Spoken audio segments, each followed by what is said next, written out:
The Business Mentor Talks is vlogged by no other, Armando Butz Bartolome, in cooperation with the Manila Times. It aims to bring to life and recognize entrepreneurs who constantly strive to create a living for the community as well.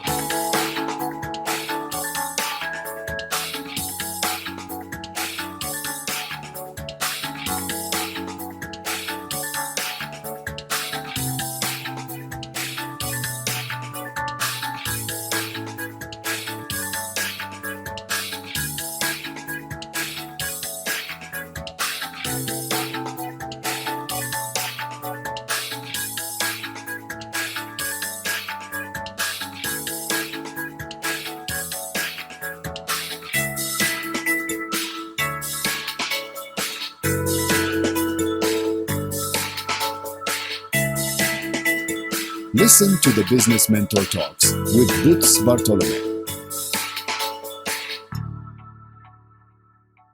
Without further ado, let me introduce to you Rommel Juan. Rommel, good afternoon to you. Good afternoon, Mr. B. Good afternoon. Long time no see, and it's definitely a pleasure. It's a pleasure Yeah, to be with you in your session today. so what made you become an entrepreneur, Rommel? Oh, I come from a family of entrepreneurs. So my dad managed their family business, an automotive company that produces Jeep parts. And my mom also is into school. She has a school in Malabon. So growing up, it was really business. During our dinners, we would talk about business. My dad would talk about his day. My mom would talk about her day, and um, you know, it it was not to us kasi business was part of life. We're not the family that alam mo yung after 5 hindi na magtatrabaho, no more business. Kami hindi. Pag upo sa dinner table, business yung pinag-uusapan. And the the impression that my parents gave us was that business was fun. They enjoyed what they were doing, and pag may problema man, also kinikwento nila yung mga problema, but it's not insurmountable. Palaging may solusyon, no? So growing up, I guess it was natural for us to set up our own enterprise. Also, it was encouraged. No? We were encouraged to join the family business, but we were also encouraged to put up our own. So that happened with our whole family. My sister put up her own after school enrichment program, and siya yung nag-take over sa school ng mom ko. My Mhm. brother put up Centro Manufacturing. That's the largest truck body manufacturing business in the Philippines now. My other sister put up a coffee shop called Commune, and I put up BINALOT. So lahat Oh, kami good. nagsimula ng sarili, and it was encouraged by the family. So, what made you decide on Binalot? You could have stayed with the machine shop, also the van, but you all had your own different directions. Was it part of the game plan that the Rommel siblings thought about? Don't copy me, don't join me. You have your own. No, we joined each other also. I took over my father's Jeep business, and I also help out with my brother's Centro Manufacturing. I take care of marketing. Because I'm part of the board of the school, and also we talk about the coffee shop also. So medyo nag-interconnect kami. Mhm. But of course, meron kaming sariling mga focus, no? And yun, I put up Binalot because I like food, I like eating, and kami ng brother ko talaga yung nag-umpisa, and kumbaga nag-isip lang kami. This was fresh out of college, no? We said, hey, let's put up a business. Sabi ko, food business. Sabi ko, wag na yung mga hamburger, siopaw, siomai, hotdog. Sabi ko, let's do Filipino food, but let's make it a fast food. And at the time, there was none. There was none at the time. Wala pa mang inasal noon. Wala pa mga, How long ago uh, is Binalot, Romel? By the way, how long ago was this? yeah, we started in 1996. That's why napapatawa ako, Mr. Bean, when you said young entrepreneur. Not so young. Not so young. when Looks when we young. when we met each other, young pa. Pero Yeah. ngayon, hindi na young, but feeling young. So this it's I'm still learning. I'm still having fun. When 1996, yeah, Romel. 1996. It was just the start of a lot of other brands too. Who were your contemporaries at that time? Can you remember? that time Potato Corner was starting. Also Uh, was gaining traction. Potato Corner, and then Goto King was there, Tapa King was there. Yun yung medyo mga Tapa King is yung mga ka-level namin, no? Kasi yes, yes. we're not really QSR, no? Yung ganong price range. We're medyo higher than QSR price range. Mhm. Wala pa yung mga inasal, no? So medyo nauna kami sa sa Filipino fast food. So Correct. and when we started, we were really a delivery concern. No? We were in Makati. We got a very small condominium in Makati, and that's where we started selling our binalot. Wala kaming storefront, so puro deliveries lang, puro deliveries. I Uh-huh. myself ako yung nag-design ng flyer, ako yung nag-give away ng flyer tuwing umaga, and we manned the telephone, and doon nag-umpisa. So, and then it caught on from there. There was one great story I keep hearing, and it goes around even a viral. That you had a big order, but you had the big insurmountable obstacles. What was that? It's funny, you still remember that, Mr. B. Of course, of course. Tagal na nun. That was 1998 yata or 2000. This was the Marian Congress. And I think this is the World Youth Day. Kasi parang magkasunod yun Marian Congress. Kasunod, Pero yeah, yeah, right, right. at that time, we were, kinuha kami ni Monsignor Villegas. Bishop na pala. Bishop, yeah. Oh. Time hindi pa, no? And so they inquired, and then they said, "Oh, we need to order about 22,000 meals from you." You know? So, oh my God, sabi ko, and I was starting out. I didn't know how to do it. We had limited people. So, with the support of my family also, we did it from my father's office in Pasay.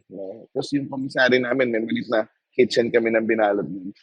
And basically, we were there for 4 days straight without going home. And we were cooking rice 2 days before the event. Kasi hindi aabot kung that time lang. So we cooked the rice and we put it in styro. Una, tiningnan muna namin gaano katagal ba bago mapanis yung rice, no? And we learned na kaya ng 24 hours basta naka-styro at bagong luto. And then we learned also pag ibalot mo pala sa dahon ng saging, mas mahaba yung buhay ng pagkain, no? So we learned all these things. So we were there packing all these meals. Actually, naalala ko maski yung mga accountant namin sa Jeepstar, nagpapack na rin yung mga sales dun sa office ng dad ko, tumutulong.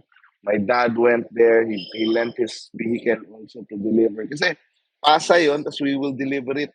Pasay din Sa Pasay din i-deliver yung World Youth Day.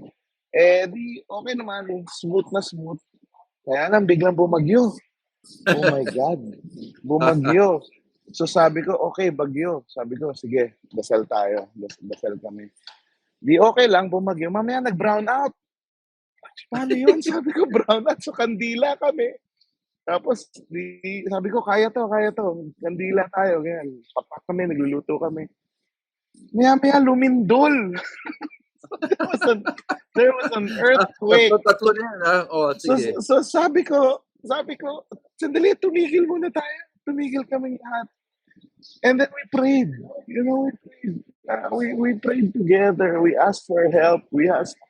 I prayed to Mama Mary. I prayed to Jesus.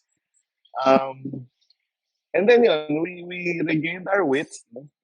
Baha pa that time. So apat talaga, apat. Ulan, bagyo, lindol, Baha. brown out. Oo. But we got through it. We were able to deliver all the food. People were impressed. We were able to put our mark. The brand Binalot, uh, had its name out there, and we were the official food of the World Youth Day at the time, and the Marian Congress after that. So that Fantastic. was unforgettable. That was unforgettable. But definitely we learned so much. Mr. B, I always say what doesn't what doesn't kill you makes you stronger. And Uh-huh. talagang pag merong mga challenges, you learn more from challenges. Diba? Sabi nga nila, pag masakit, maaalala mo. Diba? Correct. Sometimes pag puro success lang, uh, you get, yung you're parang nabobola yung brain mo na okay, success lang yan. Tapos wala ka natututunan out of it. But if you trip and there's a trial that goes your way, that's when you learn. That's when you learn talaga and you become stronger. And we've That's gone through a nice. lot. We've gone through a lot of those things. 97, bumagsak yung economy. Bumagsak din yung delivery namin. Kala namin magko-close na kami. But we were able to survive because somebody offered us a place in SM Mega Mall, no? And then we opened there, and then we survived. And that's when we started going into the malls already. Yun. So challenges talaga. I remember in 2008, there we had a challenge also. Medyo we weren't able to manage our finances well. Because, ayan medyo sumisikat yung binalot. So, yung mga bangko, nagpapautang. So, ako naman, libre yung utang, walang collateral. Sige, kunin natin. And then, naubos. And then, we had to go through those things. And we had to learn from it. From that time, we were forced to let go of a lot of people. And tumatak talaga sa akin yan. Sabi ko, ayoko na mangyari uli yan. And of course, the Mhm. most recent was the COVID pandemic. Yes, yes. How That how was did you how did you manage the pandemic, the delivery, the manpower availability? How did you manage? well. I think the same as with everybody, we had to tighten our belts, and unfortunately, we had to furlough a lot of our people. So sabi namin, kasi by law, you can furlough naman kung talagang walang business. So So a lot of our people, of course, yung medyo pinag-break muna namin sila. Yung iba bumalik, especially now, medyo we're back to pre-pandemic levels now, no? But it took a while, no? It took a while for us to recover. But during the time, yung kasadsara ng COVID talaga, the malls were closed, the stores were walang tao. It was purely delivery. We were Grab was a big thing, Grab and Food Panda. So yan yung mga means of delivery namin. So our sales for Grab was about 60% of our sales was Grab.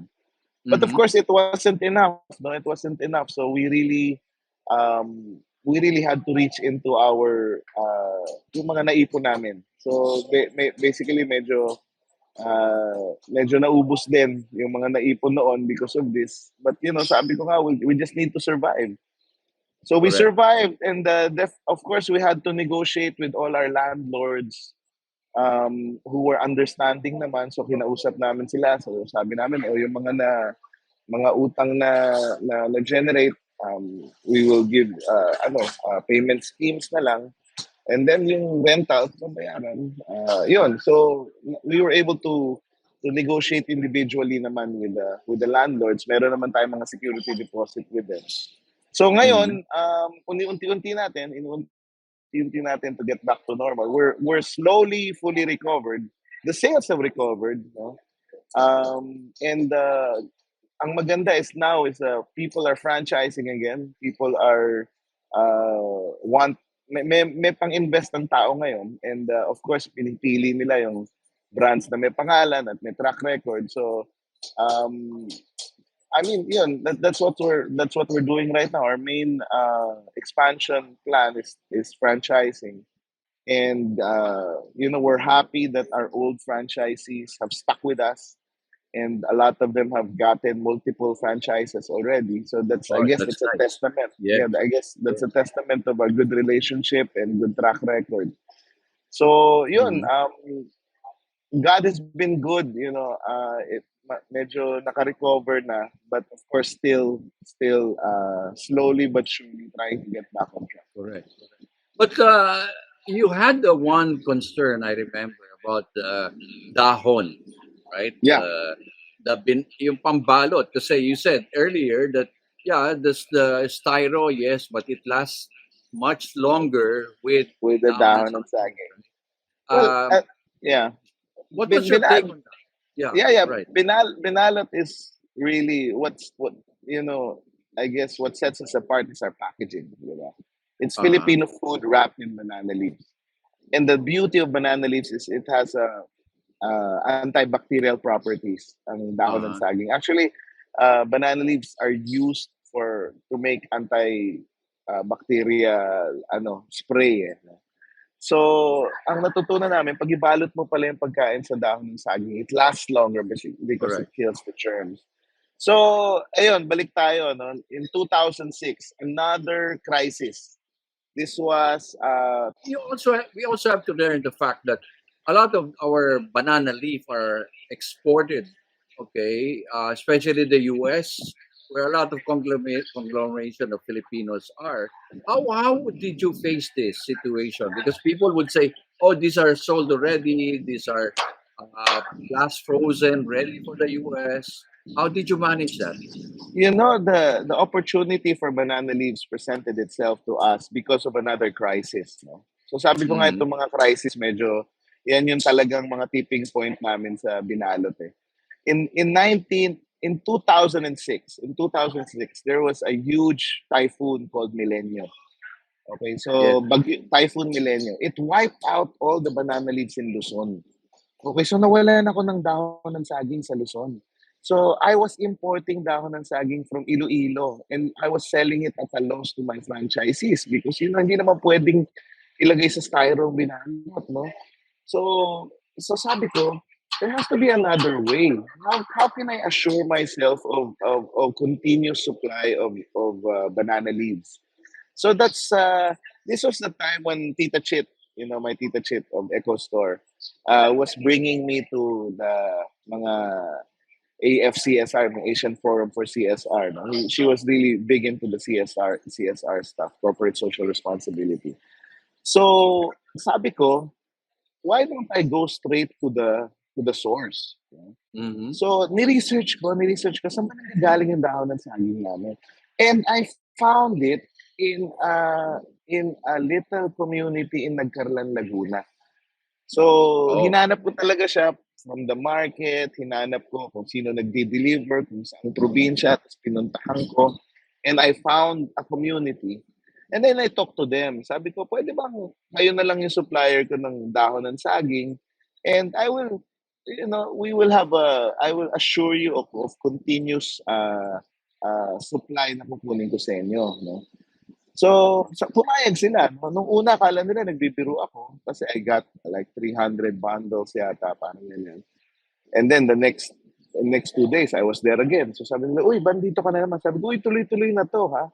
So I got the dahon ng saging from them, and I had their community clean it and cut it na rin. No? So I was getting freshly cut and freshly cleaned banana leaves, and they delivered it to me to my commissary.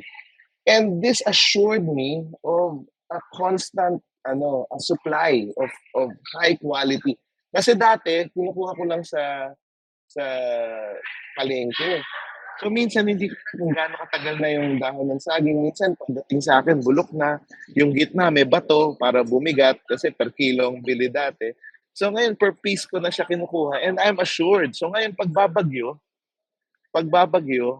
I will tell them, magkakaroon ng bagyo, pwede ba mag-stock na tayo? So ganun yung nangyayari. So ngayon, hindi na ako nauubusan kahit bumagyo pa ng bumagyo. I have a stock of banana leaves. And because of that, um, na ano pa, nakatulong pa ako kasi we were able to develop the community. It's called the Dahon Community in Nagcarlan, Laguna. And it became the CSR of BINALOT. And we became actually the poster child for small business CSR in the Philippines. Kasi kahit pala maliit naman yung negosyo mo, pwede ka magka-CSR. Hindi naman kailangan na malaking real estate ka o oil Correct. company na meron kang CSR program. So yun yung CSR program namin. And it's been going on. It's been going on for the past 15 years. And ayan pala, we have become good friends with the community. Naging barangay captain na yung leader doon.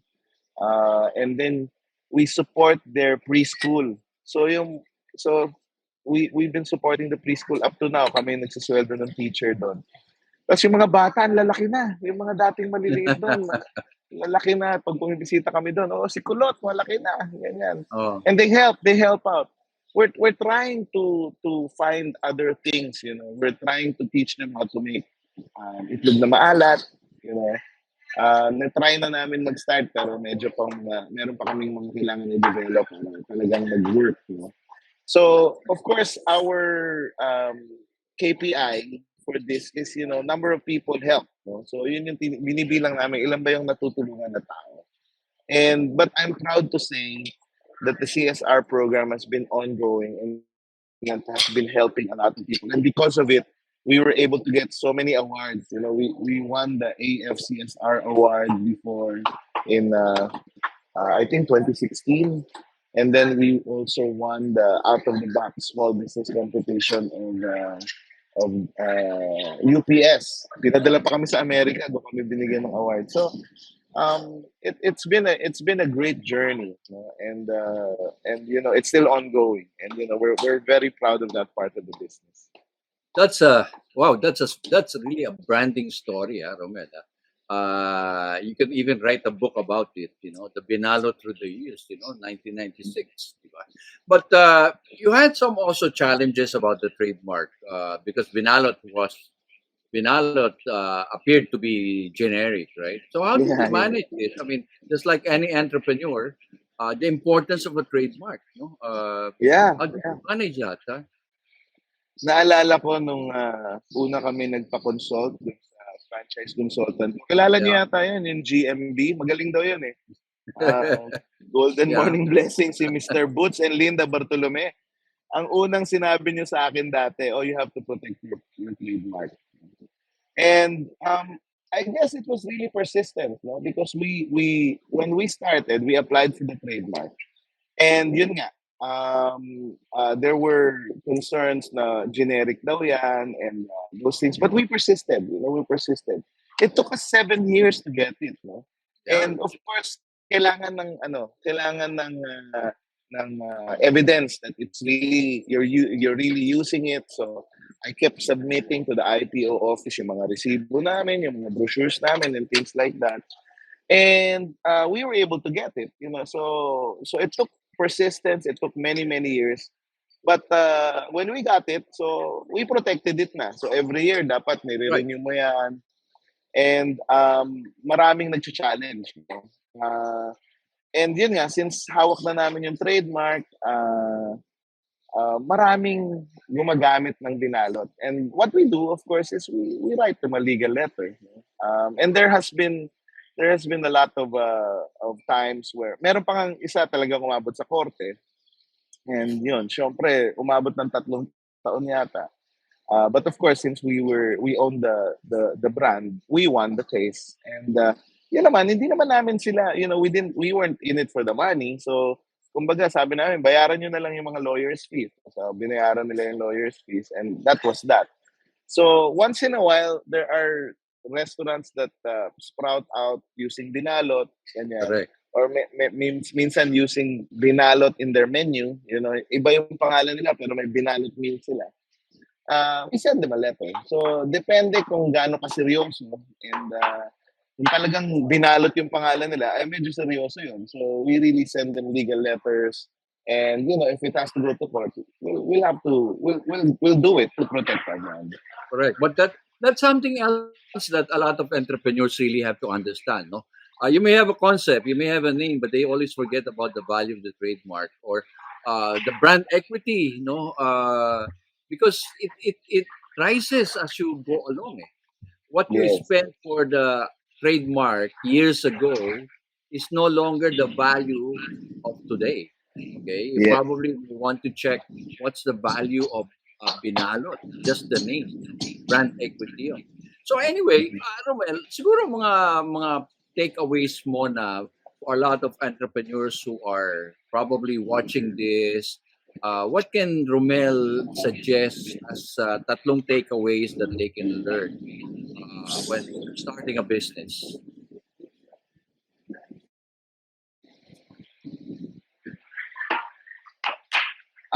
Again, Mr. B. What yung mga Takeaway. takeaways mo? Like, ano ba yung tatlong takeaways na you can really share with our viewers about Yeah.